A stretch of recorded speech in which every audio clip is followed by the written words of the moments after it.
Heyo, welcome back. Hello. Welcome back. Welcome back. I am pulling up your questions now. I'm also the furthest away from the mic now, but that's because I will be replaced by Gilly at some point.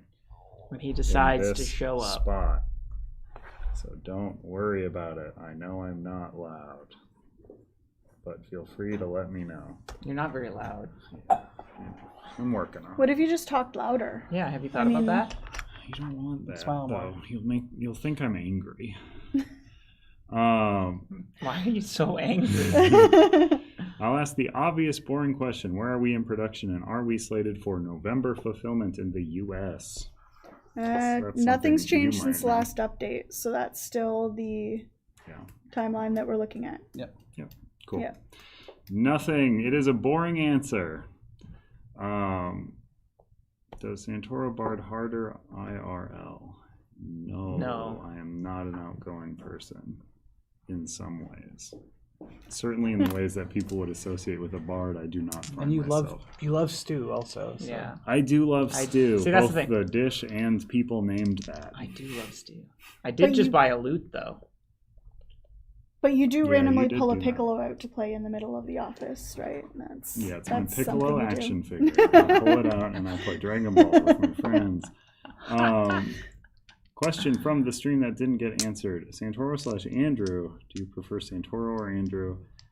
I don't really care. It is a name that was foisted upon me at this job because though we have many people named Andrew, we apparently hate to say the name. It is a curse on this land to say the word Andrew. Nobody's named Andrew. I call you Andrew. I know you do. But yeah, whatever's fine. Questions. Did you all think you would see 2 million added onto the campaign after it closed? What are you most proud of about with how the game ended up? I think we kind of expected the numbers to be sitting around where they are. They've been doing really well over the last... since Gen Con, honestly. I think people seeing the game has really popped it up, as it should, because it's an insane production.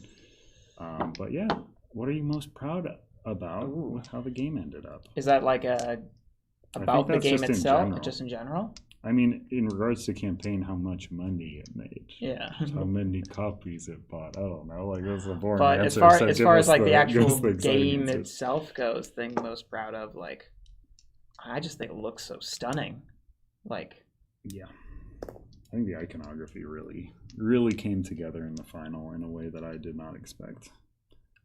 My biggest disappointment is that the destruction dice are blue now. I want them red. They were red in the original. Forever. Yeah, it threw me off.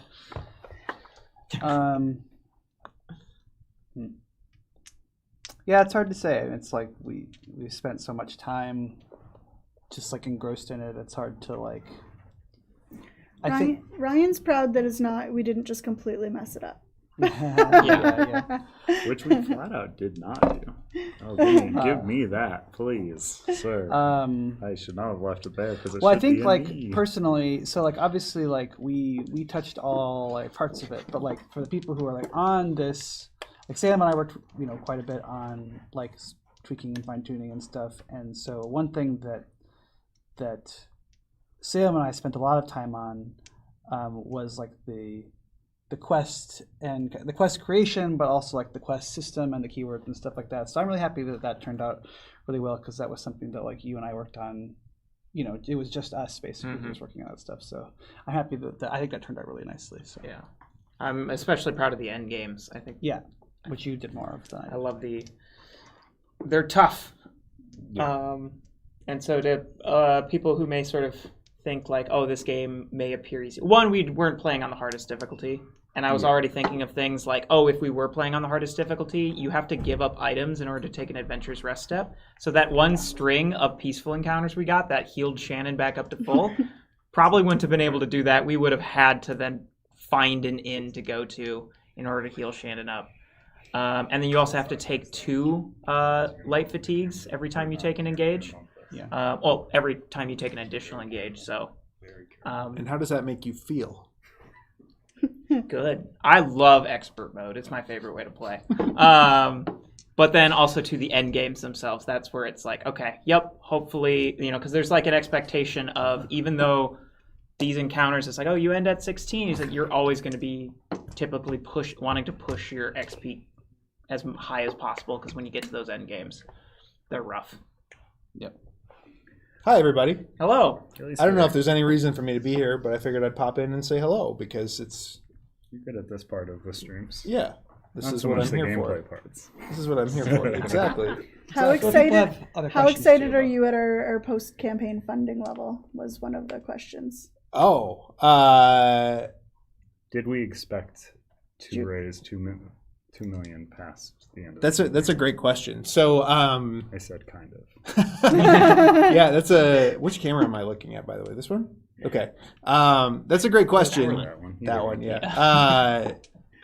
The answer is this is about... we're always hesitant on how much we pull back the curtain on this type of thing. So, and let me explain why. One of the reasons is that at the end of the campaign, specifically as it often relates to stretch goals, there's always this question, especially if a campaign is not doing as well as maybe we had hoped or a company had hoped. There's always a huge slew of people who are like, can we take pledge manager funds to like hit stretch goals? And we've always tried to kind of leave that as an open mystery of like, what do we actually take on the back end in terms of like late pledges? And to get a little inside baseball, and especially now that GameFound is having us display like full campaign and pledge manager totals, and a lot of campaigns are doing this. I feel like it's maybe more, it needs to be less of a mystery at this point because a lot of people can just see it. Historically speaking, we would generally take in another 50% of a campaign during the pledge manager period. So taking $1 million on a campaign, generally speaking, we would take in $500,000 in the pledge manager. And we actually didn't see that on the Elder Scrolls. Now, granted, a lot of that has been historically, just full disclosure, it's a burn cycle campaign. We'd sell 50% of the campaign in Too Many Bones products in the pledge manager. It's a Cloudspire campaign. We'd sell 50% more of Too Many Bones products in the pledge manager.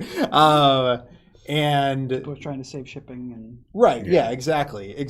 And then on Elder Scrolls, we had our whole catalog, and you've seen us reduce the amount of things we're offering in the PM now, and we're not offering our whole catalog anymore because it's become a logistical nightmare. But we're like, okay, Elder Scrolls, we're going to have a whole bunch of new customers that have never backed a CTG game before, and so like we should offer our full catalog one last time because they'll add a whole bunch of Too Many Bones products. To again, just being fully transparent, it's not the other lines that are selling a bunch of stuff. It's Too Many Bones stuff historically. Well, on the Elder Scrolls campaign, in the early going of the PM, we were selling very little Too Many Bones stuff and very little of anything that was just a standard CTG product. And so actually in the early going, we were pretty bummed with how the PM was doing, just from a place of full transparency. And again, that was largely disappointment with how the rest of the line was selling. But I think that makes a ton of sense because I think in the Unbreakable campaign, almost everybody who cares deeply about Too Many Bones like filled out their collection. yeah. Mm-hmm. Yeah. They got everything that they wanted. And then on the other hand, we've been pitching this as an evolution of Too Many Bones. So there's not a lot of people being like, okay, well, here is the fully evolved, what's a really powerful evolved Pokemon? Gyarados? Charizard? Yeah, Gyarados is good, yeah. Yeah, Gyarados, Gyarados. My kids would We're kids would saying it murder Gary me. every Dose. wrong way you can. Gary Dose, my friend Gary Dose. This, like, I think people are looking and they're like, well, I don't want to buy the, what is it, Magikarp? yes. Yeah, they're not to compare Too Many Bones to Magikarp. Magikarp. Yeah. That is a sad comparison. It is a sad- I know, 'cause literal they're actually quite unusable. different. Yeah, they're very different. I don't want the think one will- Pichu or the Pikachu. I want the Raichu. Okay, Nobody right? wants Like, is that, Raichu. well, whatever. I don't. Guys, Whatever. let Here's the him thing. finish his It metaphor has to instead be of a picking fully apart the different metaphor. If Heather is Pokemon, watching that's this, the she's thing. pulling her hair out. Anyway, Pikachu, a much beloved Pokemon, Uh-huh. but if I can get the fully evolved form of it, maybe I don't. You still don't. I don't. Nobody wants a Raichu. Whatever. I don't care. You get the point. You want the mascot You get the point. of Japan. Now, in the time frame since we've actually started showing off the pre-production copy, we've been blown away with the response. Anyway, this is a really long way to get to that answer. Like a really long and This convoluted. is why we bring you in. Exactly, Got the yeah. nice short answers. We've been blown away by the response, and the the Facebook ads we're running right now in the closure of the PM. Yeah, super happy, super excited, and especially with how the PM was doing before we had the pre-production copy to fully show off. Yeah, it's been a night and day shift, and we've been thrilled with the funds that are coming in. And I've said to our team internally, and I've said to anyone who's asked, like, I haven't felt an energy this positive and this like electrifying Pokemon, electric Pokemon, around one of our games since honestly probably Too Many Bones Undertow. Like, this is the first time that I've felt this much like positivity and excitement in the marketplace from content creators, from customers, from everybody looking at this thing and being like, oh my Lord, I can't wait to play this. It's been a long time since we've had something that's generated this amount of buzz across the board, and we're super excited. Yeah. Did I miss the playthrough? Yes. It's on a different stream. Check it out under live tab in our streams. That's where you can find all of our live streams later. But you can finish watching this first. Follow up from them. Can't wait to see everyone at Spiel this year. Hopefully there will be some Elder Scrolls. We will not That's really awkward, be at Spiel. Awkward answer. So going to Essen is a big commit from our whole office, both in like actual energy spent at a convention and also time away and lost productivity in the office. Because we basically have nothing releasing at Essen this year, and because next year we have something like 17 billion products releasing, we are basically almost entirely taking a year off of Spiel this year. We are sending Andrew Chesney, our COO, and we will have representation there at the Frosted booth, but we are not sending our team to Essen in any capacity this year, simply because we're trying to like just allocate resources internally and externally enough so that we can really go big next year when we have Elder Scrolls and we have Pandora's Box and we have Tanglewoods and we have Dragons of Etchenstone and we have Roth and we have Neon Rain and we have a secret Neon Knight project that we haven't even talked about. Next year we're gonna go big. This year, because we have no new products to release, it's going to be kind of a chill year at Essen. Yeah. PAX Unplugged is going to be big, though. PAX Unplugged. Come check out PAX Unplugged. Yeah, absolutely. Which is in Philadelphia. Cool city. I am curious about setup time, session play time, setup time between missions, teardown, and cleanup time. Any options to store and save mid-session? Mid-session, you can take photos. That's about the best. There are save trays that will keep your character between full play sessions. I don't know if y'all have any more on that. I think that's kind of the answer. Yeah, I mean, you could keep your character in the save tray in the middle of the session, but you'd have to get rid of your tenacity and cooldown. Yeah. Well, you could your cooldown. Again, you The could cooldown. No, the cooldown doesn't. There's not a spot like for cooldown it. tracker. Yeah. But yes, you're right. Again, you take a picture and then store it there.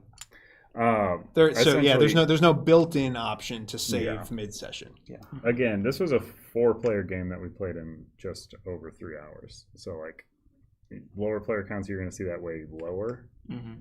I mean, some quests are going to be longer, but it can be quick. Yeah. Once you know how to play, yeah, you can go through it. You guys didn't cover setup and teardown. Oh, right. And you two would know way more about that. I mean, honestly, I can tear down and set up this game pretty quick. I'll be honest. I would say less than 10 minutes, honestly. I think it's I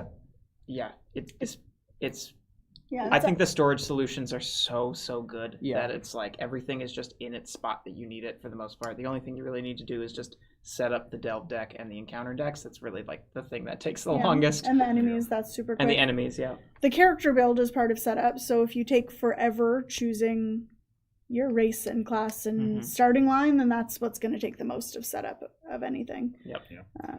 I mean, I would say as well, like the fact that everything is chips and dice makes these storage solutions insanely easy and so quick. You are not digging through your box of Gloomhaven looking for barrel 37 to put on the map because that one matters more. I don't mean What's in to that one? disparage Gloom. Nothing. They're all the same barrel. But yeah, I've spent way too much time setting up Gloomhaven. That's why I mention it here. Do skill lines and classes have a complexity rating like Gearlocks in Too Many Bones? No. No. There's definitely some classes I say. So I'll just go out and say the classes, if you're worried about complexity, I would probably not start with the Necromancer, Nightblade, Arcanist, and the Warden, maybe? Warden needs to No? even. Okay. Warden is fine. Warden, you just get a little guy. You just do, you do just feel a little guy. But you gotta track something. Though, right? yeah, You gotta and- track your tokens. Yeah, so no, I don't think Or that, no, but yeah. like Arcanist, Nightblade, and Arcanist, whatever yeah. one you Necromancer. said. Necromancer. those are- yeah, and I think those Arcanist and Necromancer is just because you have to track another resource, and then Nightblade is because it's a stealth class, but a stealth class that like uses magic, and so it might not work the way you would expect it to, and so that takes a little bit of getting used to. But then Templar maybe is a little like that. oh yeah, Templar is also All the ones that are in ESO, I guess, is we made the most yeah, complicated. maybe the most. Dragon Knight's easy though. Yeah, but as far as skill lines go, I don't really think there's any skill lines I'd say are substantially I would more complicated. Start with the ones that are suggested. Yes, absolutely. Because Yeah. the way the skill lines work is you have to get level 1 stuff before you. So Yeah. they're programmed in a way that doesn't Mhm. let you overwhelm yourself. Yep. I'd say maybe where some of the complexity is like there might be some that you find harder to get good value from at first because you have to use them in creative ways, but how they function themselves, there's nothing that gets overly complicated on an individual basis. Also, I mean, this is a big thing that is more like a getting used to thing, is just read your skills very literally. Like Yes. these are intended. Like I was using Destruction Staff to Force Shock and Destructive Touch things, and someone might be like, well, I have to target with both of these, and I have to like, it's just read literally, because that is the intention, is that you can like blast multiple things sometimes. Like everything's intentionally worded. And across the board, and again, this is one of the concessions we had to make the character building as flexible as it is. Across the board, again, these skill lines are going to be less complicated than a Gearlock skill line most of the time. And that's because, again, we can't, when you have multiple skills interacting, like we have to make sure that they don't bounce off of each other in a way that is like game breaking. And that's also something that we've talked, people have been like, does this game replace Too Many Bones? That kind of thing. I don't think it does because, again, we can't get quite as gnarly with the skills in this as we can in Too Many Bones. We can't have a character that flips over literally to a different side, etc. So, yeah, complexity on skill lines isn't something, if you've ever handled any Gearlock in Too Many Bones at all, there is not going to be any skill line in this game that should scare you. Is I'd say that's fair. Even yeah. if you haven't, I think it's basic. It's, Unless the only one you've played is like Patches. right, or Nugget maybe. Yeah. Let me finish this one before you jump in, Salem. They have a follow-up to their own question. Oh yeah. Have any playtesters found some borderline broken race class skill combos yet? If yes, don't say what they are. Yeah, no. So I've actually made a deliberate point to not, because yeah, there are some things, but I think a thing to remember about this game is there is so much random things you have to account for. So like, I wouldn't say there's a broken combo in the sense of, oh, if you play a Breton scout with one hand and shield, it's broken. There's nothing, at least to my knowledge, I'm not going to say there's never nothing, where that one build that is something you can get at the start of the campaign, which will be broken in every situation. I think there might be a situation where you'll find an encounter, or maybe even a quest where you get that really nice leg up. Like even just the scout alone in Morrowind is really good because you can become a master scout pretty much right away. But that's only in Morrowind. In other places, you have to go do a delve, and delves aren't going to just be one tile long like we had in our playthrough. But no, there are definitely some combos out there that get pretty insane and become a lot more applicable too, where it's not just a hyper specific. But that's going to come down to what skill lines were you able to draw over the course of the game that you were able to then level up to the points that you needed to hit that breakpoint. And then you also probably need some items to really give you the boost.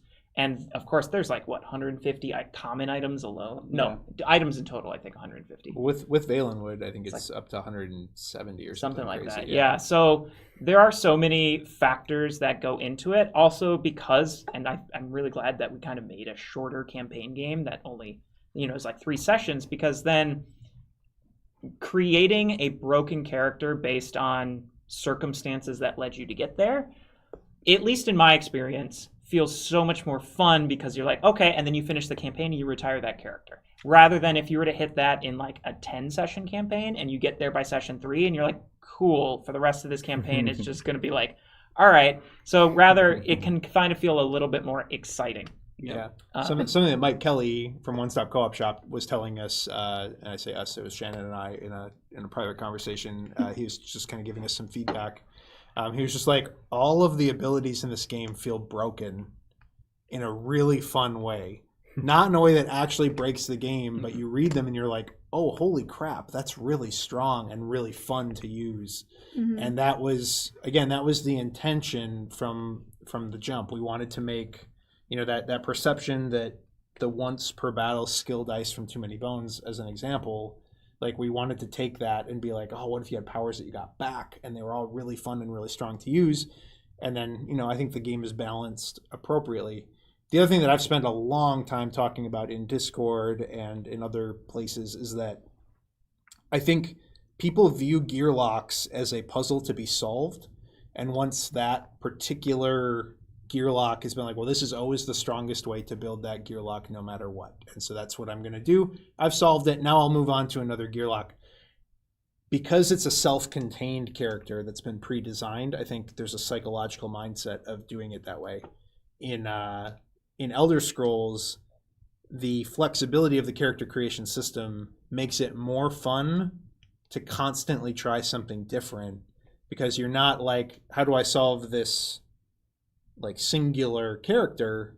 Instead, you're like, how do I try to find something myself that's like, that maybe does feel really strong, or something that I know isn't going to be very strong, but could I make it work? Could I try it? Like and I think also that the 3-session campaign, the fact that you have your guild assist to lean back on if something goes terribly wrong, like just makes you feel it's less like panicky than Too Many Bones in that respect, where if you feel like you lose once, like you're really behind the 8 ball in the same way. So I don't know if anybody has any other feedback on that. Well, I was just going to say, like, just to be clear, when Salem's talking about like broken combos, they're talking about like very powerful Correct, combos, yeah. Right. not literally broken or incompatible. Like Yes, if that kind of stuff comes up in playtesting, we work it out so that it doesn't We nerf exist it in the out. final game. Yeah.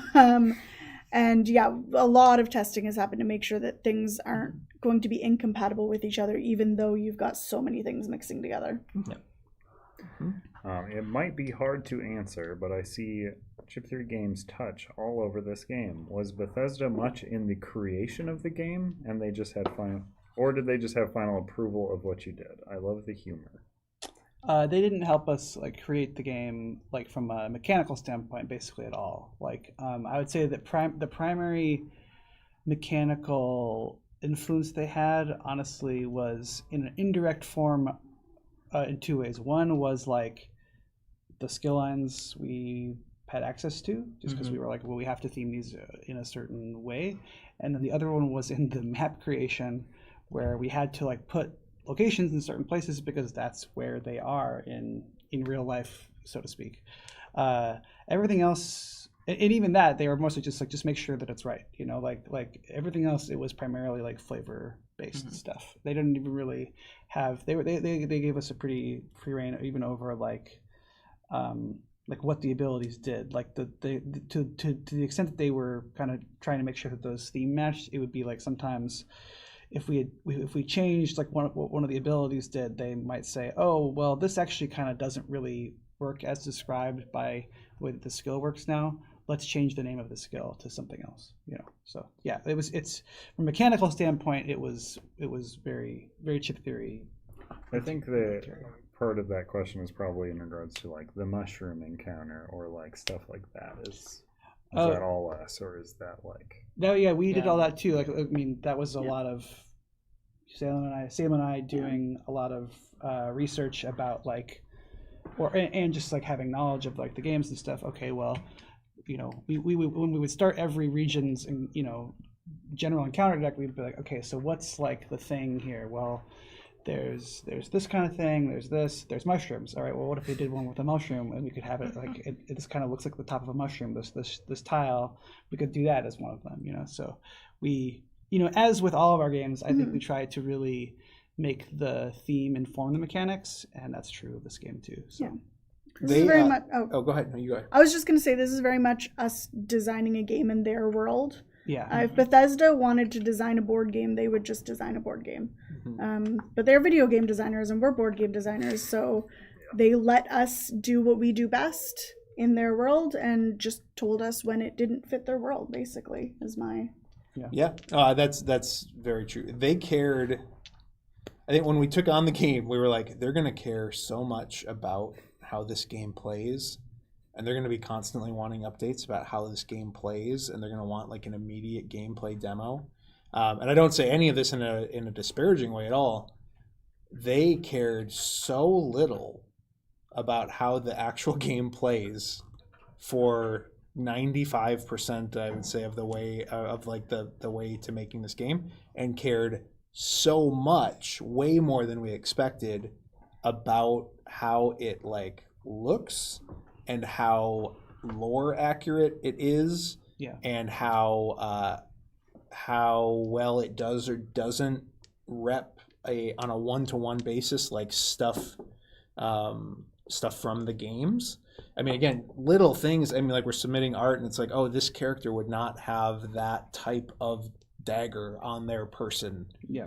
Like, and we're like, oh, wow, you're really like, they really cared about that kind of stuff. So like, make no mistake, this is like the Elder Scrollsness of this game has been vetted to a level I never expected them to vet it to. On the other hand, the gameplay mechanics, they really, really let us do our thing, which I think is kind of incredible.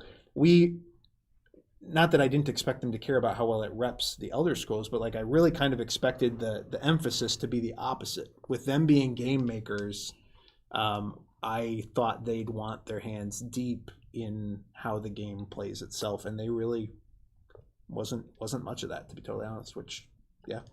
But I do think though that we did a really good job. It's definitely a chip theory product, but like I think it does feel very Elder Scrolls in mechanics as well. Even like things like I always think about during the development process when we were having trouble with getting the stealth die to act the way we wanted it to, and I think at one point, Sam, you were like, well, could we just like change it so it does this other thing where you just have to be adjacent? And I was like, well, no, because it has to feel like it actually works in the video games where you are not being seen, but if you get too close to somebody, then you can be seen. And so we figured out like this kind of weird solution where you're untargetable unless someone starts their turn adjacent to you. So it is kind of like you're alerting them. And so I think it does feel really how it works in the video games. And then when you deal damage as well, right, like, then it goes away. It goes away because you just came out of it to attack them. And... So yeah, it does. It is. We really did consider a lot of those things when we were working on it. So we were kind of doing the does it pass the Elder Scrolls smell test internally for everything, but especially for mechanical elements because they were more focused, as you were saying, on the visual and like flavor stuff. So, when you learn a new skill, do you immediately gain dice, or do you just learn the skill and then have to use XP to get dice? You have to use XP. Yep. Getting a skill gives you the ability to purchase dice. Anything you can say about Black Friday and the Elder Scrolls? Not asking for the game or a discount, but maybe some promos like the Golden Deslandra. I will say we haven't had deep dive discussions on Black Friday as it relates to Elder Scrolls yet, mostly because we are still, like, until the game is in a container and on its way to us, we just don't part of what we do for Black Friday for Elder Scrolls will be entirely dependent on where we're at in the shipping and fulfillment process. So I would say don't expect much. I don't think we're going to be selling the golden Deslaundra chip yet. We're going to do more of these golden chips as promos. They're a really cool artifact, and they're a really easy thing for us to get produced. That said, we don't really want to be selling them as one-offs. They probably are going to be too expensive for anybody to be interested to buy them in a one-off. We kind of want to wait until we have a full pack of them. We have some Too Many Bones ones as well. I don't know was that talked about in the other stream at all? Have we brought that up at all? No. Okay. There are some Too Many Bones ones as well. And we also can't really, because of the royalty structure that we have with Bethesda, we don't want to put the Deslaundra chip in with the Too Many Bones chips, because then we pay a Bethesda royalty on the entire pack rather than just the Deslaundra chip herself. So I think what you can expect is us to do a few more of these chips in the next, in the coming year or year and a half. And then when we do make them available for sale through our website, we will probably make all of them available together all at once. As it relates to any specific Elder Scrolls promotions around Black Friday, I would say probably not. The best time to buy the Elder Scrolls is right now before we move it to pre-order. So September 6th. Yeah, so on September 6th. I don't say this because we are hurting and we are desperate for cash, but we're also pretty excited to finally start selling the game at full price because this mother is expensive and to make. Folks pay for shipping. And it took us 4.5 years. Not free for it. And we offered free shipping on it, which is insane, even though a lot of people didn't seem to take into account how expensive that's going to be for us when we actually ship this thing. So don't wait for Black Friday to order any Elder Scrolls stuff. The best time to order it is right now. This is the cheapest. I'm pretty confident in saying this is the cheapest you will ever see it. Yep. Sold from us anyway. Might your local game store clearance it on the DL sometime deep in the future? I don't know. I can't answer those questions. We have no intention of ever selling it this cheap ever again. And I would say our track record proves that is likely also to be true. So anyway, there you go. Backup plan stays the same between encounters. Your tenacity does stay, it does not drain after a fight. Yep. If that is what you're talking about. It does not stay between sessions. Correct. When is Roth's next update coming? Is this him soon? Yeah, hopefully this week. It's Roth right now is kind of in a no news is good news situation. So we're just grinding on it. And because almost all the art for the game was done already at the campaign, oftentimes we use art as filler content for updates and being look, people are drawing pretty things while we work on the game. So just to let you know, Roth is in a good place.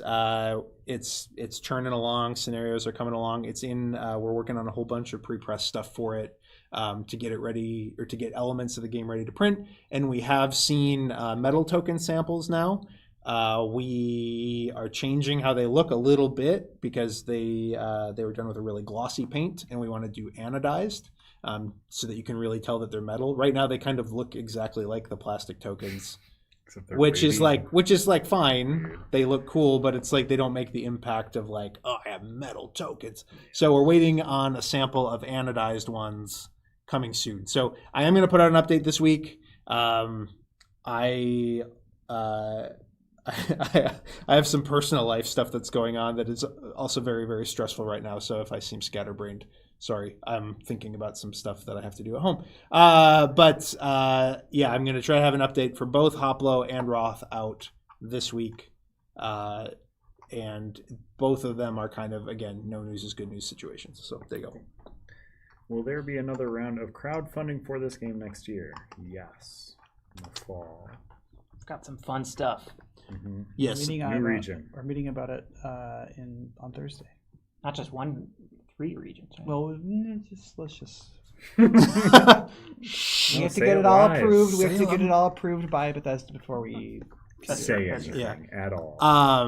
But yes, if we haven't been clear on that previously, we're not hiding the fact that this will be the fall 2025 campaign. There will be expansion content, and hopefully y'all are hungry for expansion content by the time we get there. Again, the base game will not be this cheap Okay. on that campaign. If that's the subtext of the question. Historically speaking, we actually don't discount the base game on its own at all during subsequent crowdfunding campaigns. We do offer discounts via bundles if you go like all in on those campaigns. But again, then you're not just waiting till next fall for it to deliver. You're waiting until the whole campaign delivers to get that. So yeah, that's the answer to that question. It's We'll likely be offering the stretch pay on that one as well. oh yes, So stretch pay. We will always, forevermore. I would say, with the exception of like, I don't think we're going to offer stretch pay on Dragons of Etchinstone, for example, because we anticipate the all gameplay pledge for Etchinstone. We're targeting, and this isn't final yet, but we're targeting $30 for the all gameplay bundle, and that's if a second expansion is made that we haven't fully committed to yet because we haven't seen it yet. So we have to see and make sure that it's like a positive thing in the right direction. But otherwise, any big box campaign of any kind that we ever offer in the future will have stretch pay, unless stretch pay is like removed. It's been a huge boon for us. I think something like 50 to 60% of our backers use it now. And being in the financial position that we're in, which is a very strong one, despite some of the speculation online that we're launching so many campaigns that we must be like in dire straits. We're in such a strong financial position right now, which is phenomenal, and that means it really doesn't matter to us when those funds come in, as long as they come in by the time we send the game to print, really. That's not even send to print. By the time we fulfill the campaign, as long as we have all the money before we actually start shipping the thing, we're good. So yes, stretch pay forevermore on every campaign that is probably $50 or more. Yep. How many classes and skill lines? There are 10 skill lines in the base game, and then 3 in Valenwood, so that's 13 currently. And then there's 15 classes in the base game, and 3 in Valenwood, so 18 classes currently. Yep. I'm going to give this poll about 5 more minutes, and then Carter, you can cut it. It's just sitting at the bottom of the screen. So make sure to make your voice heard about what region and guild you want us to join, if you haven't already. What is the weirdest build you've playtested that worked surprisingly well? And don't tell me what it is. No, I'm joking. I do have one. Okay, yeah, I have a couple. Okay, so granted, we did a full campaign on the hardest difficulty. 4 players. So that's the thing, like with the weirder builds you get, the more like your teammates maybe need to cover your slack a little bit. But I did a build, I was a red bard, and I focused almost exclusively on heavy armor and combat skill dice, because there's a heavy armor skill that while it's in your cooldown, when you are attacked, you deal damage back to your attacker, if they're adjacent, that is, equal to the number of available combat skill dice you currently have, like, sitting in your skills area. So I had 6 combat skill dice by the end of it, never rolled any of them, and I also never increased my cooldown. My cooldown remained at 1 for the entire campaign. And so I just spent all of that to, like, level up my heavy armor, level up my health, level up my combat skill dice. I think I had some speech dice too to give me, I took the authority dice to give me tenacity when I needed it. Now granted, part of the reason that worked, one, I had 3 other teammates helping take care of the things that I couldn't exactly take care of. And I also had some incredible items as well that I don't think it would have been possible without some of the items I had. But I would essentially I would use the 1 heavy armor die where you can push enemies around, and I would just double move, so I can't take any engages, but this is after everything's already in my cooldown that I want it to be in there, and I push them around so that they form a circle around me, and I'm in the middle, and they'll all attack me. My heavy armor soaks up a ton of the damage that each of them are dealing, and I'm dealing back 6 to each, every single one of them. That was probably my favorite goofy build, and it was quite viable. Like I say, my teammates helped me, but I was definitely pulling my weight. It's just some things would ruin me. Four player probably helped you get the items you needed a little easier too. Yeah. So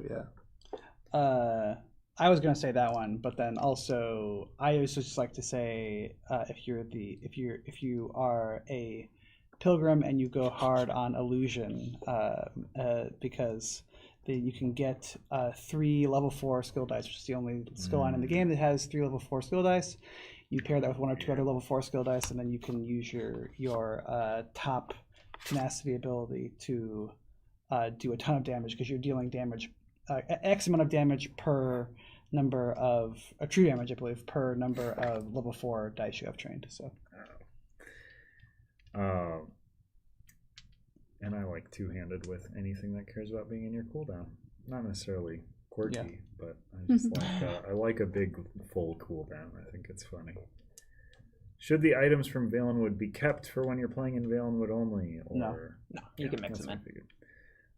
How long is a usual four-player campaign? It would be 3 play sessions of what we just played, which we played in just over 3 hours. So Session 3 would probably be a little bit shorter. So it'd probably take us 8 hours. That's my guess.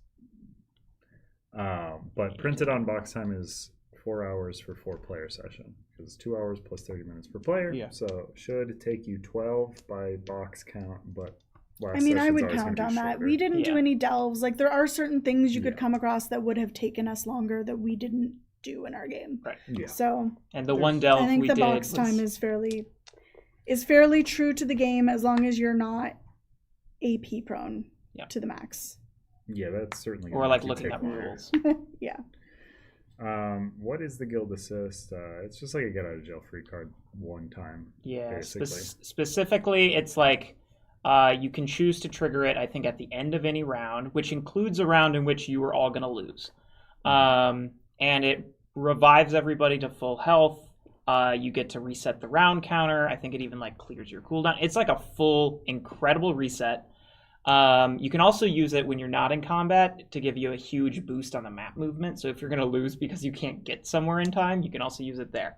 So it is absolutely incredible. However, you only get 1 per campaign, and you have to give up taking that session's campaign keyword as well, which are the things that give you that huge benefit in the end game.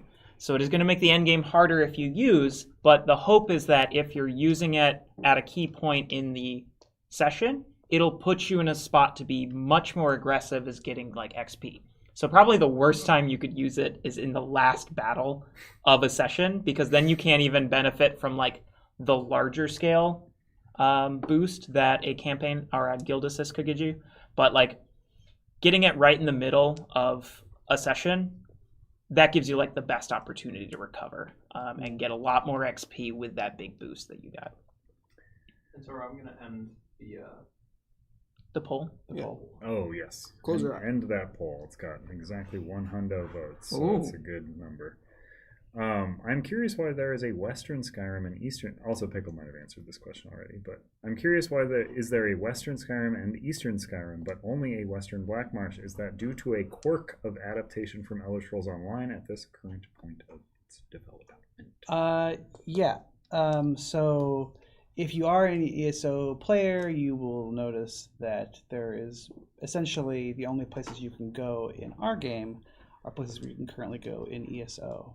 And they are somewhat like, they have like their own kind of like, you know, they exist like, they exist within the context of everything that's came before them, you know, as some might say.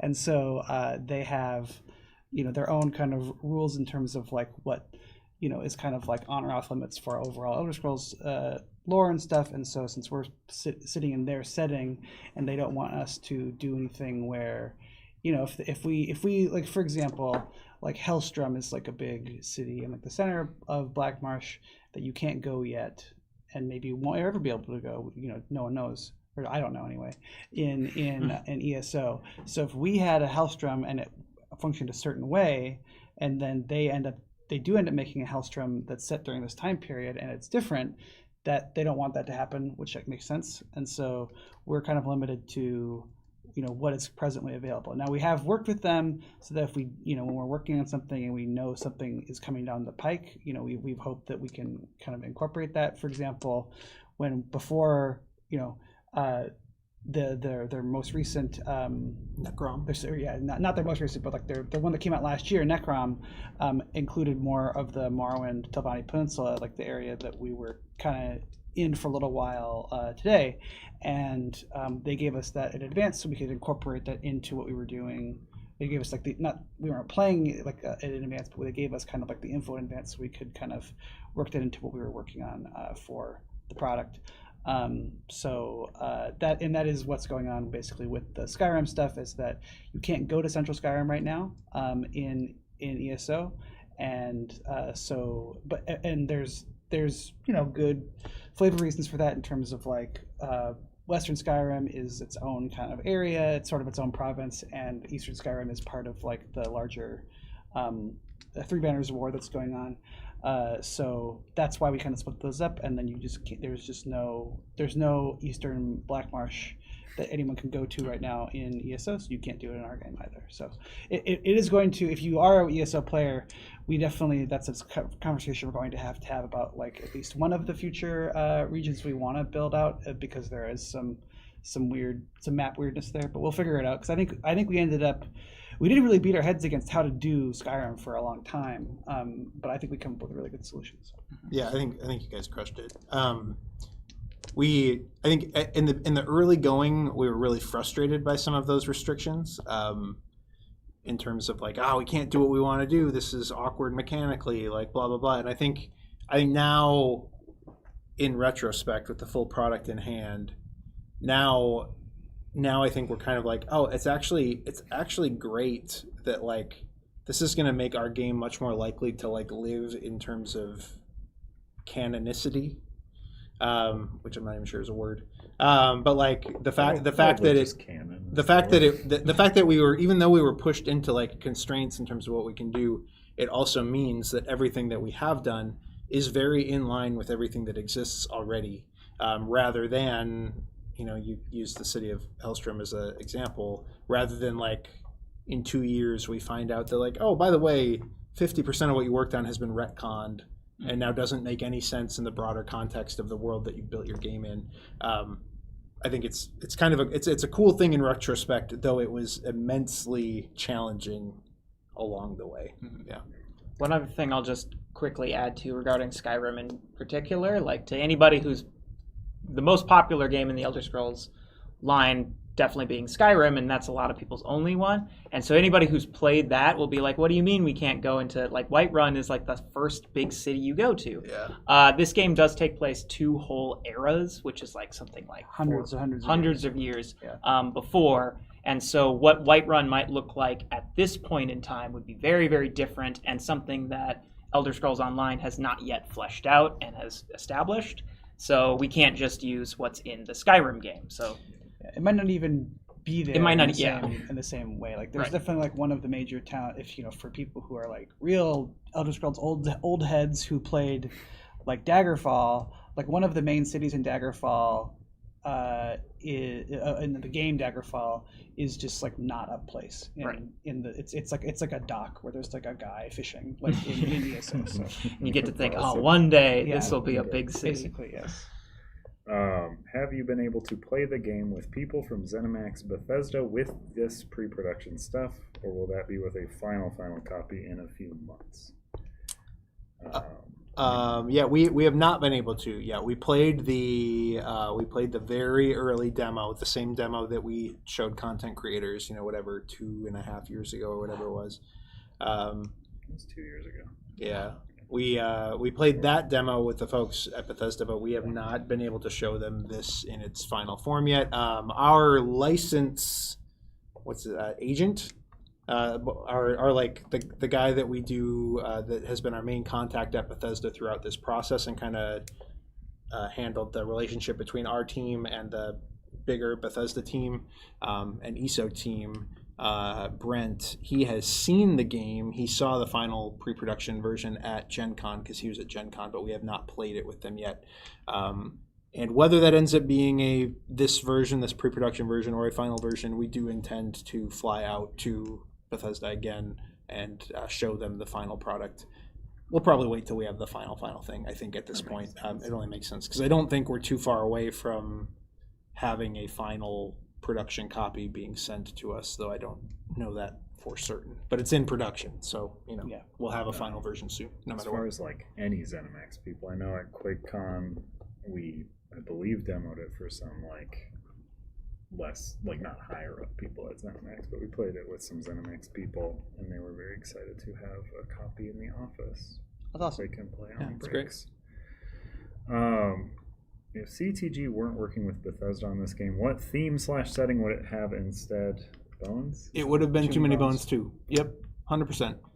And again, we felt strongly enough about the structure and the baseline mechanics of character creation and stuff that we were ready. I mean, again, I talked about some of that frustration in the early going. There were a few different points where we were actually very ready to just pivot away from it and turn it into Too Many Bones too. So I'm glad we persevered. Is the gold promo chip real gold or just gold colored? It's not real gold. It's diamonds. It's actually. chocolate, actually. Is it metal though? That, yeah. It's heavier than a normal heavy It's chip? heavy. Yeah. Yeah. It's heavy. It's, I don't know, is it anodized? I don't know. I think it's Josh. yeah, I'm not sure because it's not because there is because we can get them made without one of the big things. Oddly enough, we're not working on Elder Scrolls brass mags, but I mentioned we're doing Too Many Bones. We did some Too Many Bones metal chips, and so the first thing we actually tested when they came in is are they still magnetic? Because we need Too Many Bones brass mags to work with them, and they were. And then we got an updated sample a couple weeks later, and they were not. And we were like, what is going on here? So they do still have a metal slug inside of them that acts as the magnetic thing, but the actual outer gold stuff is not a magnetic metal. So I don't really know what it is, to be totally honest. I'm not sure. Yeah. Speaking of when will we be able to buy TMB Batty Tyrant brass mags and alloy dice? Never. I am again. I always say we never say never to anything, but the TMB brass mags have not sold as well as we had expected them to. Just full disclosure, and so I would not expect to ever see Tyrant brass mags for TMB. I think that is very, very, very unlikely. Now, granted, there's in the back of our minds, we're like, okay, well, maybe we just waited too late into Bones' lifespan to release these, and maybe that's part of the issue. So I'm not saying it will prevent us from doing them for future games, but obviously the Tyrants are going to sell way worse than the Gearlocks in terms of sales, just from how people feel connected to them or don't feel connected to them. And so we would need to sell markedly more TMB Gearlock brass mags to make us interested in going through the effort of doing the Tyrants. So if you want to start buying in bulk, yeah. Whoever's in the comments, just quick put in an order for a hand. couple thousand copies of them, and we'll be ready to go. Yeah. You could be just like that guy who wrote Cowboys and Aliens, the comic book, and then bought out every comic book store he could find it at, so that people thought it was a hot book, and then they made a movie of it. yeah. It's a good. I mean, it'll never work again. I gotta respect the hustle, So Ally Dice for TMB, that's definitely a thing. Though No. That's coming. No. But you said never. Never say never. We've talked about creating a one-off, a literal whatever special solid gold one-off, TMB. even 100 copies that had it, but it would weigh so much and be. But also I don't know how well a metal trove chest. Yeah, well, right, and I also just don't know how well the iconography in TMB with the colors and stuff is not necessarily built for Alloy Dice, so I don't know. Is the free shipping on the Elder Scrolls campaign worldwide or US only? It is worldwide because we were drunk. Yes. I'm just kidding. It's No, it's worldwide. It's again, there's so many different ways. We always try to offer a discount on a campaign. There's a million different ways to skin a cat, as they say. And this way, we thought, in light coming off of a lot of the shipping controversy, that was a big conversation in the industry. with other big box titles, which will remain unnamed. We thought, hey, the biggest way to make a massive impact from a marketing standpoint is not to give a big discount on the game itself. It's to offer free shipping. And then because people hadn't seen people couldn't, I think from our campaign, people didn't quite conceptualize what a monstrosity this was. But during the campaign, the overarching actual like buzz was like, they're not giving free shipping. They've baked the shipping into the cost of the game because $220 MSRP is stupid and impossible, and there's no way this game is actually going to cost that much. And I mean, again, I think people who have seen it now, and certainly anyone who's lifted it now, is like, oh, I know exactly where the $225 went. Like, holy crap! This game costs less than $10 a pound. Yeah. This game costs less than a bad steak. Yeah, so we tried to do the free shipping thing to make an impact, and I don't know if it made the impact we had hoped. Maybe we should have just discounted the game instead a little bit more, but it is what it is, and it is free shipping worldwide for real, full reels. Full reels. And yes, we can afford to get it to you. We have the money still in the bank to ship the actual game. So, yeah. Yeah, each time it's free shipping, it just comes directly out of Gilly's paycheck. Did they say anything about when these will be shipped internationally, specifically EU? I saw Tabletop Troubadour ask about November fulfillment in the US. Isn't it supposed to be fulfilled in October? So, read your updates. Mm-hmm. Yeah, that's the most important. I want to be a troll and just say read your updates and not answer the rest of the question. We have heard from the right one. Yeah, we have heard from Gameland, who's manufacturing the game, that they expect it will now be on boats by what they have said is the end of October. So we are asking weekly, daily for updates on where that's at. And then the other piece of that is that we want to start shipping the game as containers full of the game are ready.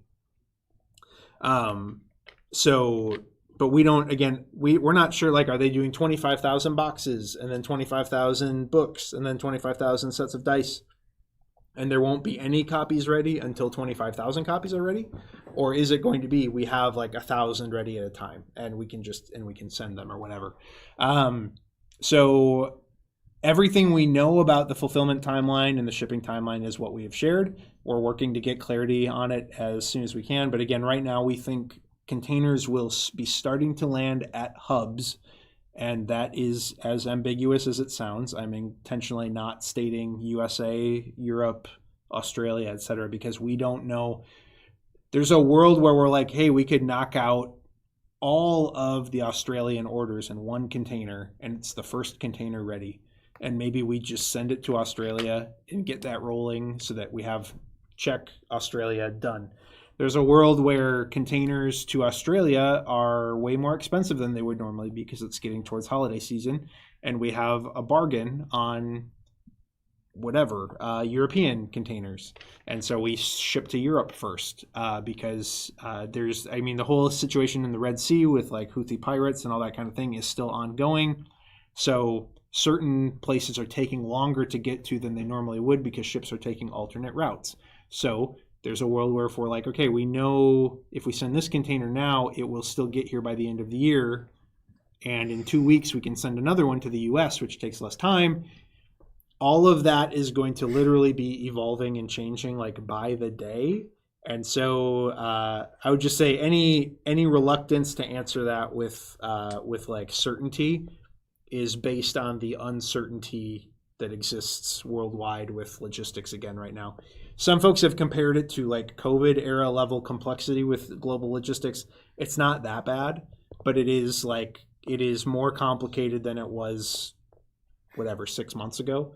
And so it's still just an evolving conversation. So again, containers should be starting to hit fulfillment hubs in November. When in November, where in November, all still an open question, but we're trying to get it everywhere as fast and efficiently as we possibly can. That's the lame but true answer to the whole thing. Just an update on time. It is 2:45. So if we want to give quicker answers, I don't know if folks have other stuff to do. Which session are we doing next? We're doing Morrowind still. We're doing Mage's Guild. Woo! I love that. Have you seen folks that love Elder Scrolls buying this game? Yes. Are you concerned with the amount of people that may bounce off not knowing how complex it is? I'm personally No. not. Personally, it's No, I think if you an buy easy a game that's digest. this expensive and this heavy, like Yeah. literally, like physically heavy, like you're not like, oh, we're gonna play Uno, right? Like that's not gonna happen. I would say I mean, we're always concerned about that with any game we put out. But like, am I any more concerned about it than I am with other games? Not really. And again, this game is so much easier to teach than almost anything else we make, which again seems counter to the amount of rules text that exists, but it remains true. And again, there should be a Dized tutorial out, not a full set of rules for Dized yet, because they're going to need time to work on that. But they are working on that. There should be a tutorial out by the time the game launches in November, like by the time we're starting to ship. Like they're working their tails off, a contract signed, they have copies of the game, it's going. And Mr. Santoro, when he hasn't been on stream with all y'all, has been actively scripting our how to play suite of videos. Mr. Santoro, you are flying down to the Dice Tower, like next week? 2 weeks? What date is today? I can't remember. Yeah, if you want to watch me play with the Dice Tower team, I will be playing Elder Scrolls with, I don't know who exactly right now, but that is on the 10th. 2 weeks. Because I'll be flying back on September 11th. Yeah. We're working with Good Time Society on how to play video stuff. Like there's going to be more how to play options and saturation for this game on release than anything that we've ever released before, and it won't be close. So we're knowing the complexity of the game, and I agree with you, Ryan, that like there's a certain point where you're like, okay, well, if I spent this much money on it, even if it seems intimidating, I'm going to give it a good try. And I think anyone who gives it a good try will have an easier time than it looks like on the surface. So I'll say I play a lot of high complexity stuff, and this is very digestible as a game. Played Hegemony at QuakeCon, and that's a lot of stuff. Actually, I played Age of Innovation a couple weeks ago, which is like the latest game in the Terra Mystica series. Yeah. And we played it for 3 hours.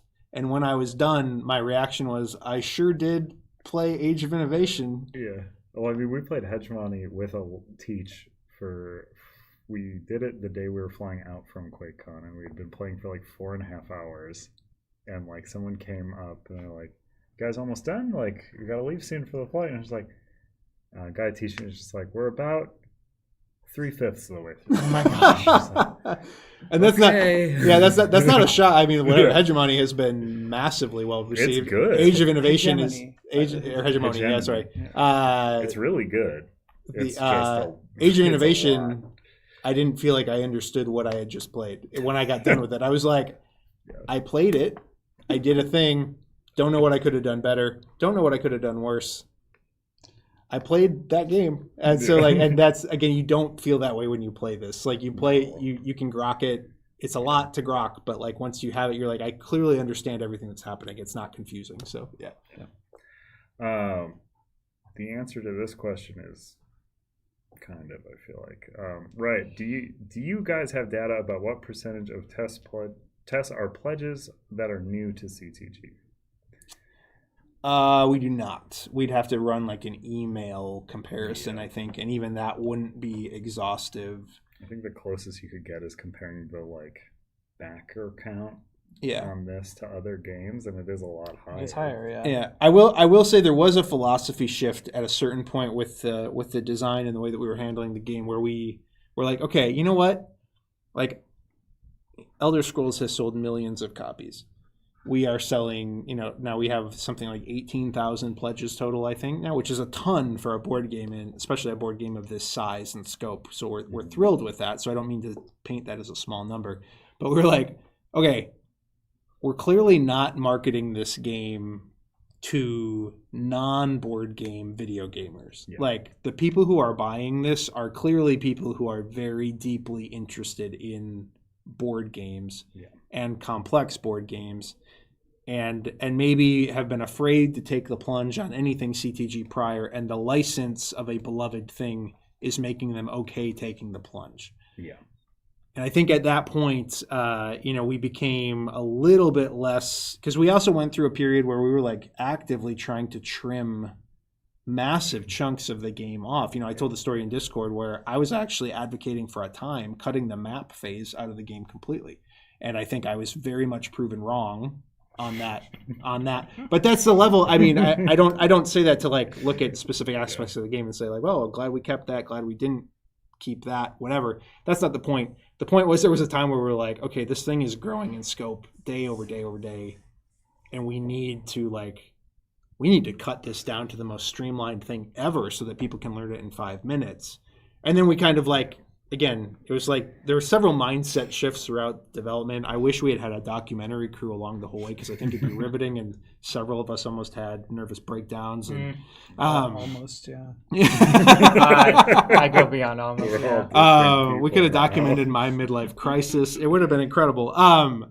But it's a game for board gamers at the end of the day, and I think people who are board gamers and Elder Scrolls fans are going to have even more of a good time with it. But it's also just a really great board game, and it's also a chip theory game, like through and through and through. So yeah. I was at this company for like a while before this campaign launched, but this was one of my first campaigns I worked at, and the amount I had to push when we first started this campaign of stop talking about it like Too Many Bones, because that's 0% helpful to Elder Scrolls people and untrue to people who like Too Many Bones. There are similarities. There's no map. There's no like. I don't know. There's still a lot of bones in here. There's still a lot of bones in here. Yeah, but like, there's not too if many. I've only played Skyrim, is that a good on ramp for me? I mean, if you haven't played any complicated board games, that might be a big initial steep if the only thing you've played is Skyrim, the video game. Yeah, but if I describe a game as another game, and I haven't played that game, is that helpful context? Or well, I mean, but you can at least whatever. I bring up the trick taking example. Stop it before I fire you on despise camera. the way we talk about trick taking in board games in general, because I think it's always wrong. Hot take. Yeah, hot take.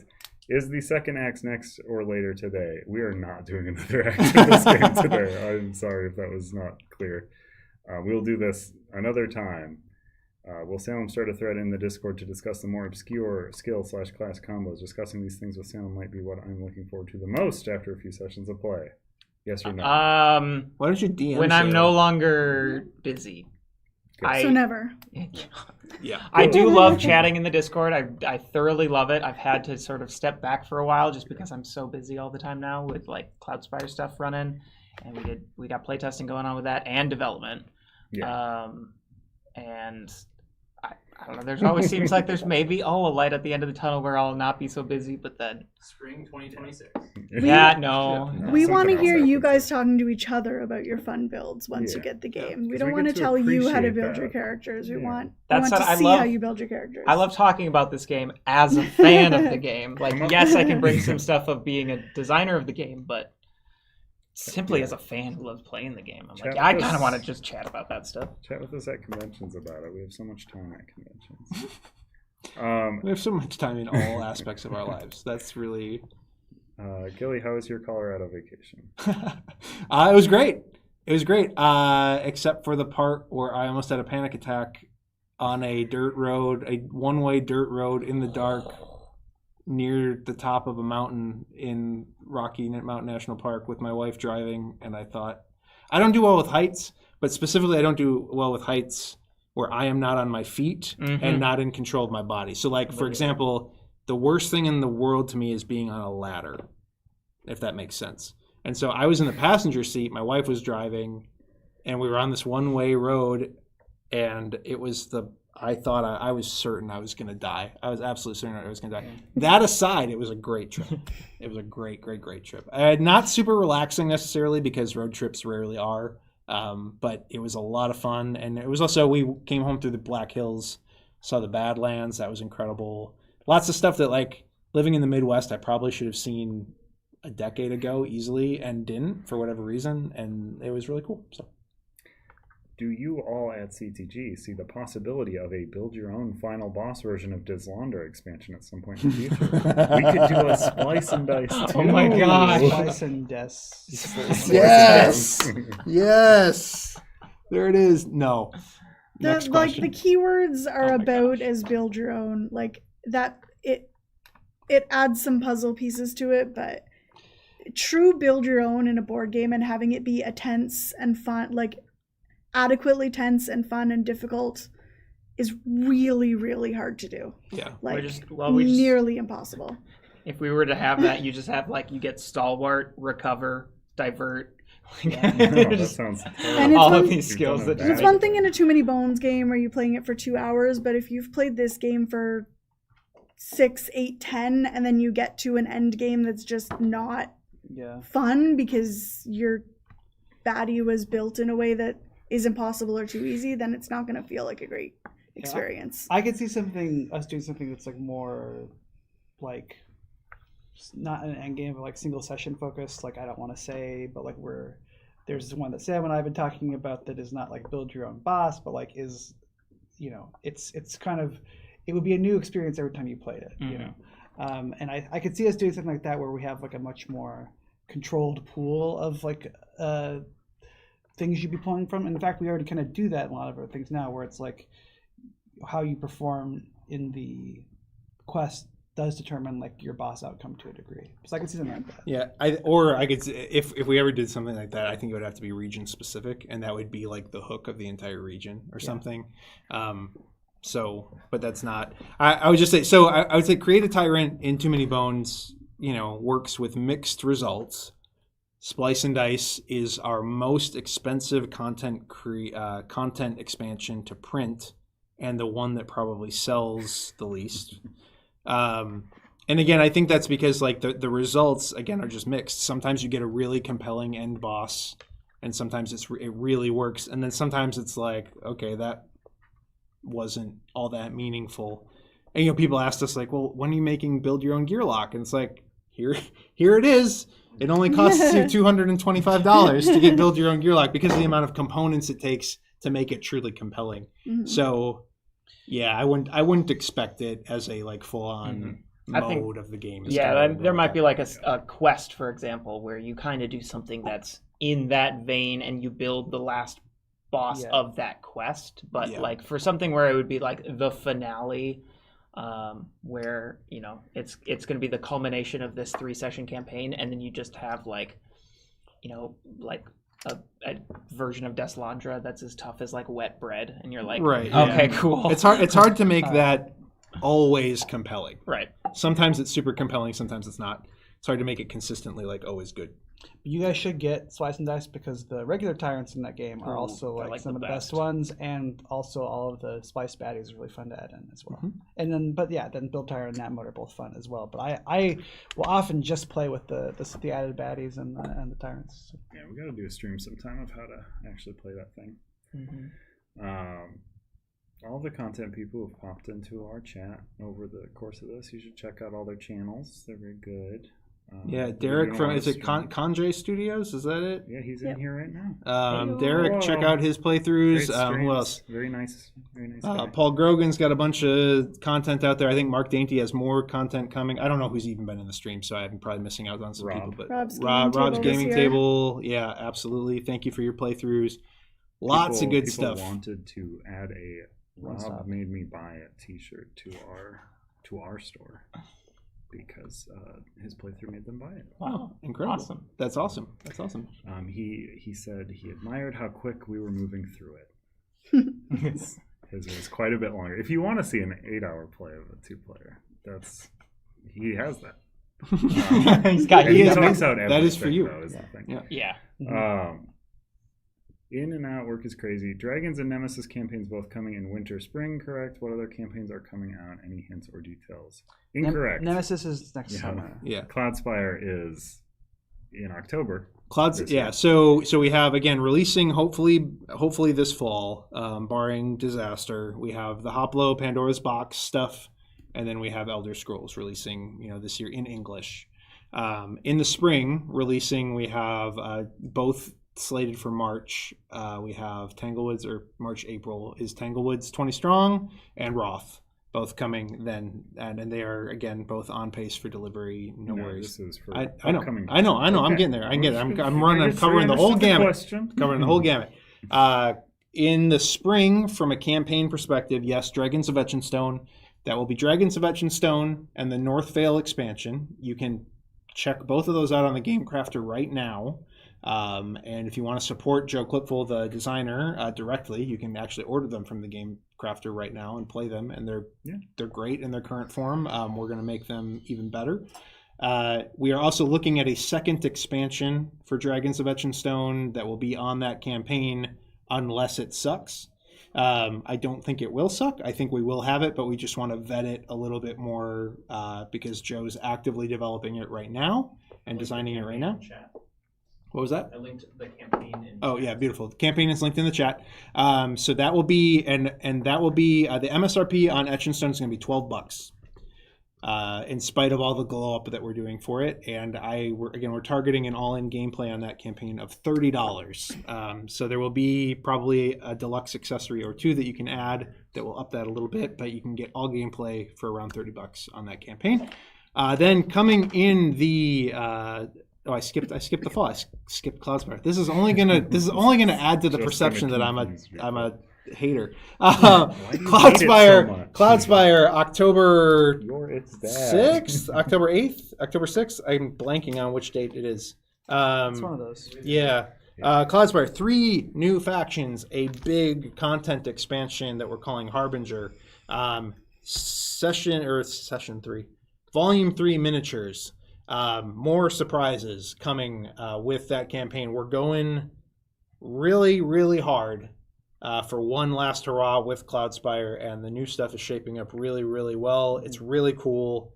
I think all Cloudspire fans are going to feel like, okay, even if they never come back to it again, they really closed it out with a bang. It's not quite an Unbreakable level closeout of like, whatever we did 175 gear locks, but it's still it's a lot of content. And again, I would even go so far as to say we're doing more content than the sales tail of Cloudspire demands, simply to like give it the closeout that we internally feel really passionate about and really send it off with, because we are really proud of that game and that line. It's great. And who knows? If it blows up and takes off and suddenly there's a whole bunch more people interested in Cloudspire, theoretically a world where we would even maybe do more content for it in the future. I don't think that will be the case based on its niche appeal, but we'll see. So that's the fall. Spring is Etchenstone. Already talked about that. We announced that yesterday. Follow the campaign. Follow the campaign. Please follow the campaign. Tell us you like cheap pocket games. That's good information for us to know. And then summer is an open question. It will probably be a campaign around 20 Strong Nemesis, but what that looks like is still an open question. Is it 1 Nemesis deck? Is it 3 Nemesis decks? Is it 2 other decks attached to Awakened Realms?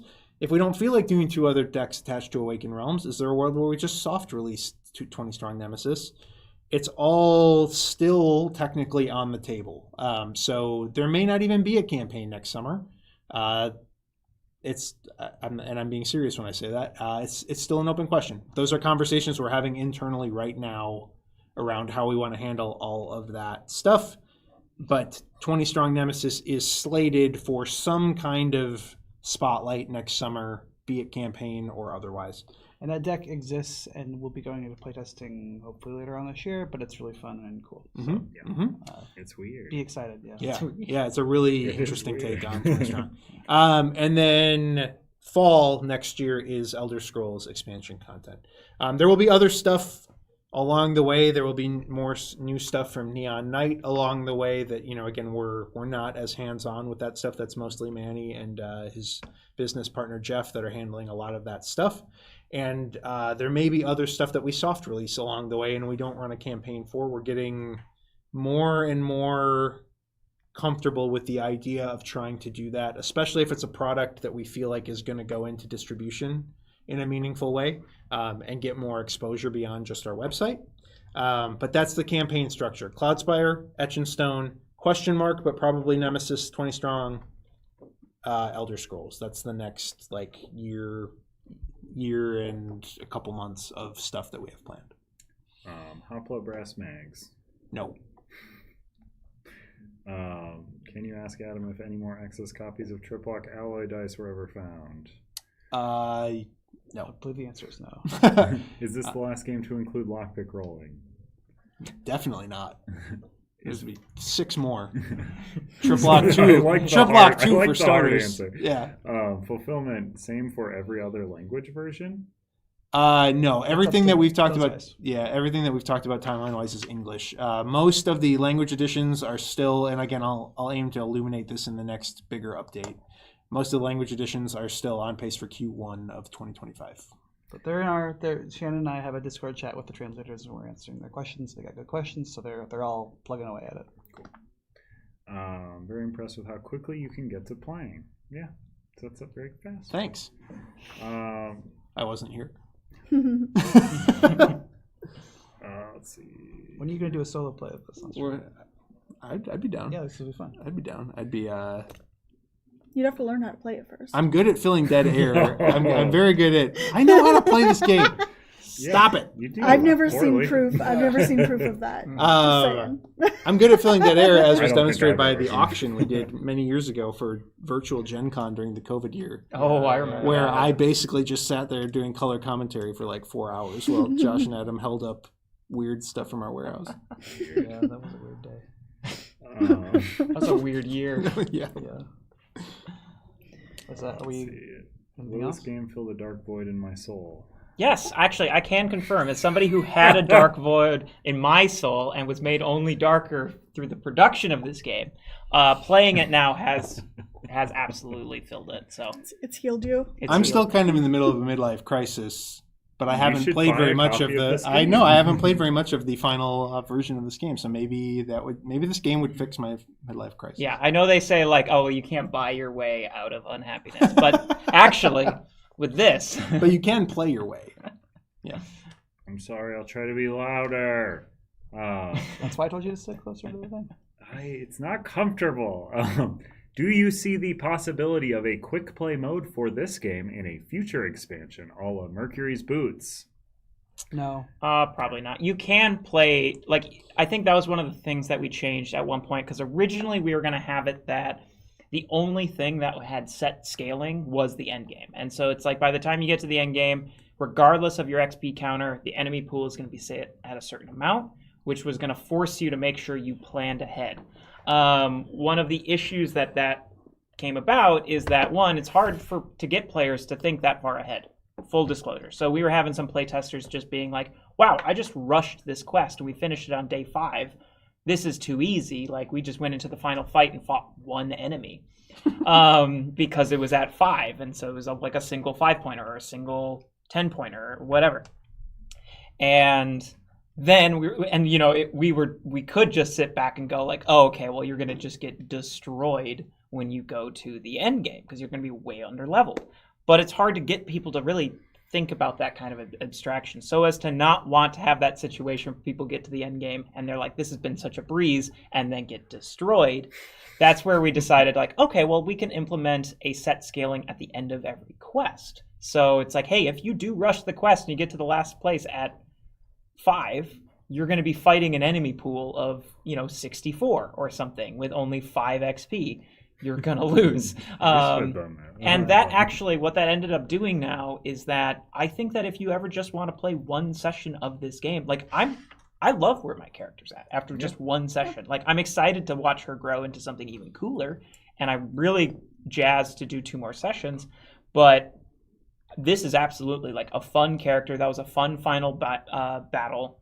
So if you're just like, hey, I don't want to do a full 3 campaign. We just want to like experiment and goof around and try something. Doing a single session, absolutely. Could we make it any shorter? Probably not. I think it would just Yeah. lose too much of what makes this game interesting and engaging. Yeah, I would Yeah, like, honestly play a different game. The difference, Yeah. the difference between like this and like Mercury's Boots, I would say one thing too about Mercury's Boots is that like a reason why we did that, not the only reason, but one reason why we did that is because a lot of people were kind of insisting on playing the game the way that we did not recommend, which is trying to play all 4 acts in a single session, which you shouldn't do. Don't do it. Which also, and springing off of that real quick, don't play all 3 acts of this in a single session. Right. Like, just But- don't do it. but No, I the love thi- I doing think, but also I think that this game is a bit more of like it has like more differing endpoints and stuff where like you can kind of be like, okay, this is over now. We know where it's like you could do that. You can do that in Hoplo, but it's a little bit less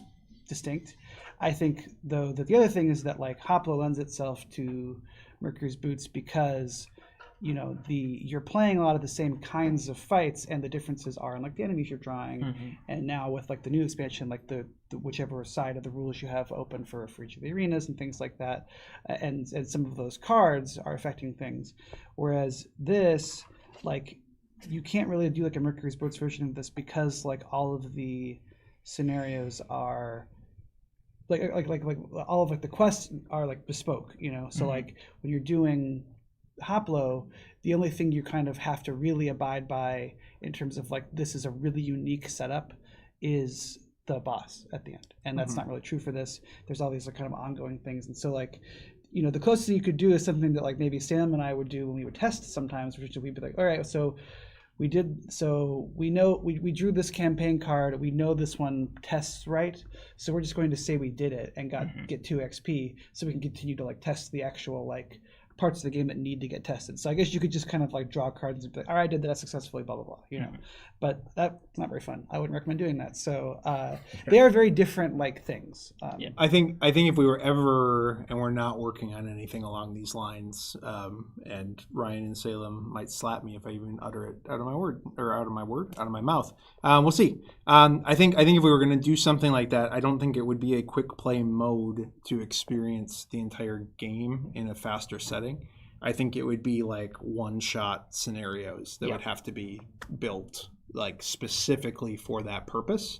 And whatever, we'll see how people feel about the game after it comes out, and whether that would even be something that would be entertaining to many people. But the thesis from the jump, from the day that Josh Carlson and I just started spitballing what this game should be in his office when we got word that we were going to get the license, and we were like, holy crap, was like, okay, it has to feel like Elder Scrolls, and it's not going to feel like Elder Scrolls, I don't think, if there's not a campaign element to it and not a deeper character growth arc.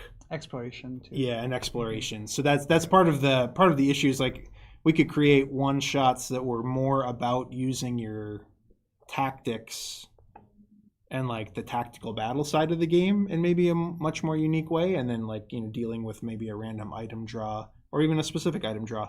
But I don't think it's really very Elder Scrollsian at that point. It's just a completely different way to tackle some pretty compelling gameplay mechanics. I don't know. Maybe that'd be cool for people. Maybe it wouldn't. I don't know. But Yeah. Like, also, you will get to know your character more and be able to play them quicker. I don't know. Yeah. It's just Yeah, kinda- we played about an hour under the box playtime today, so Yeah. we all know the game pretty well though. Yeah. But you will too. Will Dragons of Etchinstone be same form factor, or are you expanding outside of hold in your hands? We're looking at it being a little bit bigger than the test box, just so that. No, I'm just kidding.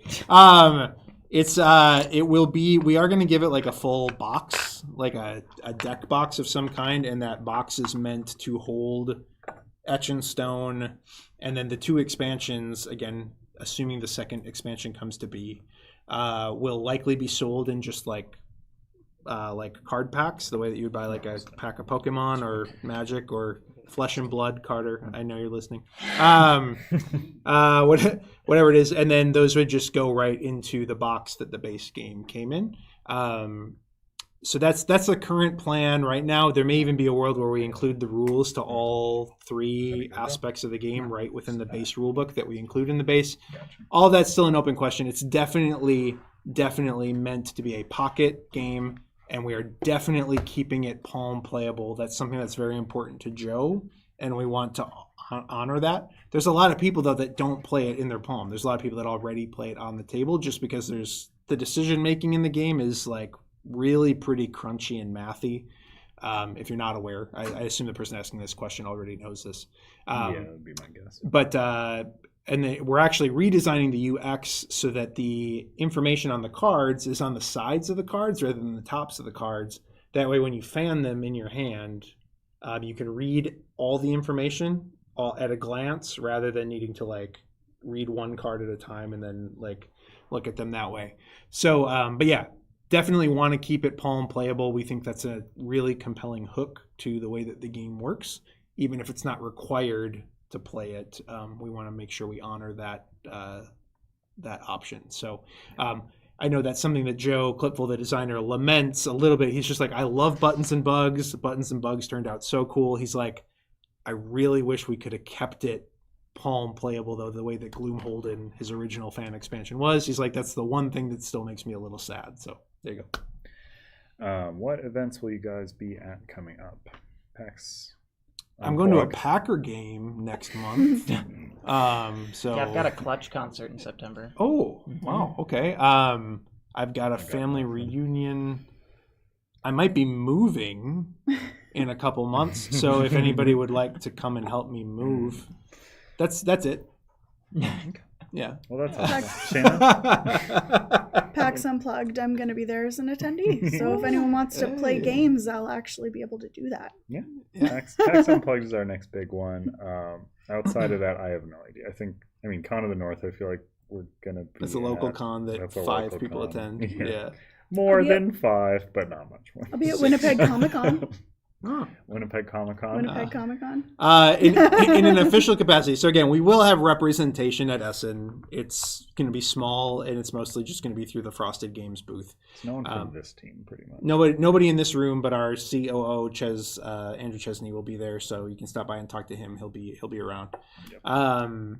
We will be then next year. We will be doing the standard slate of stuff. We might expand a little bit as a part of both the Neon Knight push and the Elder Scrolls push to maybe like some of the smaller whatever like Dice Tower conventions. We may have a more official presence there.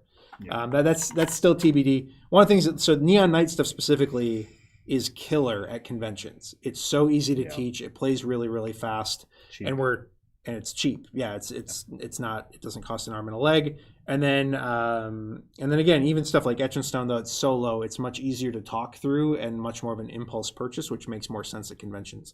Our games kind of suck to teach at conventions, our big games, because they take a long time to teach and a long time to play. So we're looking at that, but next year again it'll be Origins. I think we're looking at a return to UK Games Expo next year. Again, how big and how many people TBD. We'll be at Gen Con, we'll be at Essen in a much bigger way next year, PAX Unplugged, and so on and so forth. So not be back at QuakeCon, that's my guess. Yeah, we will likely be back at QuakeCon. We may even be debuting the trailer for the next campaign at QuakeCon next year. That's the hope, if we can get it done in time and we have enough approvals and all that kind of thing. So nothing crazy, no like major additions. I think a potential return to UKGE would be probably the biggest convention that we haven't been at recently that we will potentially be at in the next year. So yeah. This one I think we've half answered, so focus on the second half. Do you have any information about translations to other languages? Will any coming content be translated as well? So that is not our decision. The second half of that question is not our decision. The translation of future content is 100% in the hands of the folks that are translating it, and whether or not they think it's worth it to continue translating it, and that's dependent on their sales. Yep. So, and then in terms of when that stuff's coming, again, I think all of it is pretty much on track for Q1 2025. I don't think, to my knowledge, there are no exceptions to that, but again, each update that I put out, each of the big updates I put out moving forward will aim to tackle specific languages in as much detail as we can. We don't hear from those folks in terms of their actual like production progress and pre-press layout and all that kind of stuff. We don't get details from them daily because that would take a lot of their time to give us constant updates. But everything we're hearing right now is everybody's on track for Q1. So that's what I know. No, we are not going to be at Spiel this year again, in a capacity where the team's there. Yeah. What about Rage of Tyranny 2? Oh, sorry. I should mention we will. If anybody's in Vegas and is going to the World Series of Board Gaming next month, we will. Myself and Josh Carlson and Andrew Chesney will be there because we are sponsoring some significant events and stuff there. So forgot to mention that one. Sorry. Rage of Tyranny 2. Anything about that? Nope. No hints, no rumors, no anything. Right now, it is not a thing. But if we do ever do another Bones expansion, that would be the final probably thing that we would do. Yeah. Cool. Then very quick last few. I'm going to cap it at that. Do you have your next heavy game in secret testing / creation? No. This is, again, we have. I keep saying we've been working on this for 4.5 years. That is not an exaggeration. Like, that is just literally not an exaggeration. That is the reality. And we have not had any brain power or capacity. I mean, again, the next biggest game we have coming is Roth, and that was a Manny Tremblay design. The reason for that is because we didn't have any capacity to do anything other than this. And even in the last, several weeks since the pre-production copy came in, we've made a couple player aid adjustments based on feedback from content creators and that kind of thing. So we've barely had time to turn the page from this, even in the last couple weeks internally. No announcement or even projection for y'all on what the next big box thing is going to be. There's a couple of options and a couple of places that could go, but really, no, we're not even on it yet. Seriously, we're not working on anything in that capacity right now beyond the idea phase. Are there going to be puzzles in Elder Scrolls like there are in TMB? No. Nope. I will answer that definitively. We did one for Burn Cycle. It was a really cool one for Burn Cycle, but we're kind of going to let that be something that exists in the TMB world. Part of the reason for that also with Elder Scrolls is that, again, there's a weird royalty aspect to it that doesn't totally make sense. If somebody solved a riddle 10 years from now, how do we send them a chip exactly. So no riddles or puzzles or anything inside of Elder Scrolls. And I think this is the last one then, is how will future expansion keywords be included with current content and with branching region quests? Well, like you saw in that one, we got branched to a region that doesn't exist yet. So yeah, those branch points exist. The branch points, there are already, because we wanted to make sure that when all of the regions are out, that they all feel like they're pretty well integrated. Yep. So there are places where it's okay, we could go to elsewhere. Honestly, the easiest way to describe it is there are 10 keywords that are named pretty generically so that they can be applicable to different circumstances. So, for example, one of which is destroy equipment. Well, what equipment did you destroy? That's going to be a bit different depending on what quest you did and what thing you destroyed. This one, we destroyed a bunch of fire launching canisters. And so then there's also some sort of generic text in the end games because it knows you might be getting your keywords from different spots. So it's rare that there's going to be one where it's it's phrased directly eliminate agent. Well, you assassinated this guy and therefore he doesn't show up. Rather, we might be due to your assassination of Deslandra's lieutenants, she's short-staffed in this final battle, And so that even if you defeated somebody else, you can sort of form that mental connection of because I defeated that guy in High Rock, this guy in Morrowind had to go pick up that guy's slack, and so now Deslandra is less well defended. There are more than 10 keywords, but any of the ones that are unique are going to be self-enclosed. For example, there is in Valenwood, there is a new keyword called resistance, which you can actually gain multiple times. It tells you up front, though, hey, this is only going to help you in Valenwood. If you get a ton of resistance keywords and then leave Valenwood, that's not going to help you. So maybe that's a good incentive. We're doing really well in Valenwood. We got a bunch of resistance here. let's stay in Valenwood. On the flip side, if you have none and you are like, okay, I don't know, Valenwood doesn't seem to be taking too kindly to our party, let's leave and just leave it alone. We'll go fight Deslaundra or somewhere else. So there's a few spots, and we've got a few ideas cooking for like the next few regions too, if we want to like really lean into that even further, where we have some where they're only going to be gainable and then usable in that self-enclosed region. But for example, if we were, when we make elsewhere quests are going to have the same slew of destroy equipment, eliminate agent, obtain intelligence, those kinds of things. But they're going to be, the theme is going to be factored into whatever quest that gives you them. The doors have been left propped open. Yes. We, Yeah.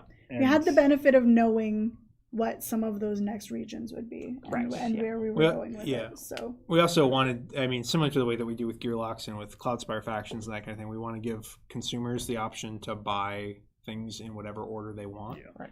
So if there's a skill line that's in one expansion that you really want more than another and you can't afford to buy everything at once, we didn't want to like force you, like if you think Valenwood sucks for whatever reason, I don't know why Just you would. hate trees. doesn't. Yeah, you It's hate good. trees, you hate veils. Like we're not forcing you to buy Valenwood in order to get to elsewhere, for example. Yeah. Like you can buy them in whatever order you want and whatever skill lines are most appealing to you, or classes or enemies or quests, whatever it is. We had to bake all of that in from the jump, which was really hard to do, by the way. So kudos to, I think, Salem. That was one of the main things that was kind of Ryan and I did slate, all of the quest map. Well, we did all the quest designs, but also all the quest mapping to make sure. And like many thanks to our proofers and playtesters too, because like despite us making like a very comprehensive spreadsheet to try and map it all, there were still a couple that people were like, "This connection doesn't work here for these reasons." We're like, "Oh, gotta fix that," like. This game was hard, y'all. Mm. This game was really hard to make, and I hope everybody really, really, really loves it when they get it in their hands and can feel the amount of love and insanity that went into this thing, because it doesn't make any sense. Even as I stare at it on the table, I'm just like, how did this happen? One last question, because I think it's quick, and because I'm feeling nice. Is it possible to change the language I selected for my order? yes, you can. The pledge manager's still open until September 6th. You can go in and change the language on your pledge up until then. Do And it if you soon. have any issues with your pledge, changing your address, your language, you don't understand what's happening, just put in a support ticket with our team. Our support agents are awesome and ready to help you. Yep. You can do that through a link or support@chip3games.com. Thanks so much for tuning in today, everybody. It's very long and very good. So, Well, the thank you gameplay again. wasn't very long. The gameplay wasn't very long. Check out the gameplay. Short, concise, so fast. But we'll be back to play the second part of that sometime soon. I can't say for sure when. But It'll be a we'll post surprise. About it. A It'll happy be surprise for everybody. Probably Yeah. next week is Yeah. my guess. All Goodbye. right. Bye. Peace out, everybody.